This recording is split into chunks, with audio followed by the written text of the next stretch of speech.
Financial times ने अपने resources को क्लेम करते हुए कहा है कि भारत खालिस्तानी मूवमेंट के सरकर्दा रुकन गुरप्रवर्तन सिंह के कत्ल में मुलव्विस है। ये बात ऐसे वक्त में सामने आई है जब पहले ही भारत को कनाडा की जानिब से सख्त तनकीद और पाबंदियों का सामना है। फाइनेंशियल टाइम्स ने ये बात क्लेम की है कि भारतीय एजेंसियां अमेरिकन सरजमीन पर खालिस्तानी लीडर को कत्ल करना चाहती थी और कत्ल करने की ये साजिश अमेरिकन सीक्रेट सर्विस ने नाकाम बना दी। अभी तक भारत की तरफ से सरकारी सतह पर इसका कोई जवाब नहीं दिया गया, मगर दिफाई तज्जिया निगार और मीडिया में ये खबरें गर्दिश कर रही हैं कि अमेरिका इस बात को इशू बनाकर इंडिया से होने वाले बहुत से दिफाई माहिदों में तखीर कर सकता है।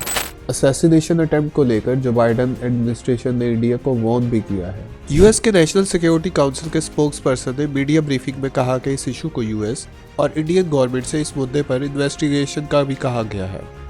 अभी ये बात भी ज़ेरे गौर है कि क्या ये मर्डर अटेम्प्ट इंडिया की जानिब से ही है या किसी गैंग वॉर का हिस्सा है। इंडिया के लिए जो अच्छी बात है वो ये कि अमेरिका और बाइडेन इंतज़ामिया ने अभी तक इंडिया को इस मर्डर अटेम्प्ट का कसूरवार नहीं ठहराया, जिस तरह कनाडा ने रिएक्ट किया था। लेकिन इस केस को वजह बनाकर डिफेंस डील्स को डिले करना इंडिया और अमेरिका के रिलेशन को ख़राब कर सकता है। इंडिया के लिए जो परेशान कुन बात है वो ये कि अमेरिका इंडिया को MQ-9 रिपर, जो कि दुनिया की मोस्ट डेंजरस ड्रोन है, देने वाला था।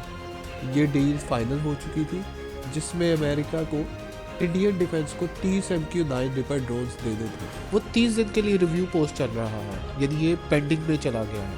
और वाशिंगटन पोस्ट की रिपोर्ट के मुताबिक US law maker human rights violation की रिस्ट्रिक्शन लगा के इस डील को पोस्टपोन भी कर सकते हैं। अगर यहाँ पर डिले होता है और जानबूझकर किया जाता है तो डेफिनेटली ये सवाल उठाएगा अमेरिका के रिलायबल डिफेंस पार्टनर होने पर, क्योंकि ये जो MQ-9 रिपर्स की डील है ये कोई छोटी डील नहीं है। तो सवाल ये है कि क्या यूएस अपनी इंटरनल सिक्योरिटी के लिए स्टैंड लेगा और एशिया में अपने सबसे स्ट्रॉन्ग इत्तेहादी को नाराज करेगा। याद रहे कि मिस्टर सिंह वही हैं जिन्होंने कुछ दिन पहले एयर इंडिया प्लेन को हाईजैक करने की धमकी दी है। तो क्या इंडिया और यूएस के डिफेंस रिलेशन को स्टेक पे रखा जाएगा। कनाडा के साथ जो भी चल रहा है इसको लेकर वैसे ही वेस्ट और इंडिया के बीच में तनाव आया है, जिससे चाइना बहुत खुश है। इसके बाद अगर डिफेंस को यहाँ पर कंप्रोमाइज करने की कोशिश की जाएगी तो ये डेफिनेटली चाइना को भी खुश करेगा। इंडिया और यूएस के जो डिफेंस रिलेशंस हैं ये बहुत क्लोज हैं। इवन इंडिया और रशिया के डिफेंस रिलेशन भी इतने क्लोज नहीं है।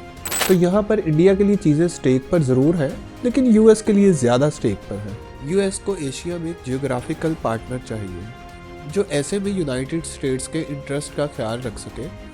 इनके पास इंडिया का कोई रिप्लेसमेंट नहीं है, क्योंकि इस पूरे रीजन में इंडिया ही एक वाहिद मुल्क है जो चाइना के अगेंस्ट खड़ा हो सकता है। बाकी जो इसके अलायंस हैं जैसा कि ऑस्ट्रेलिया, जापान, साउथ कोरिया, इनमें इतनी कैपेसिटी नहीं है कि वो चाइना के अगेंस्ट डायरेक्टली खड़े हो सकें। अब देखना ये है कि यूनाइटेड स्टेट्स किस तरह अपने एक स्ट्रेटेजिक पार्टनर के अगेंस्ट होने वाली इंक्वायरी को हैंडल करता है। इसी बात पर इस वीडियो को यही ख़त्म करते हैं।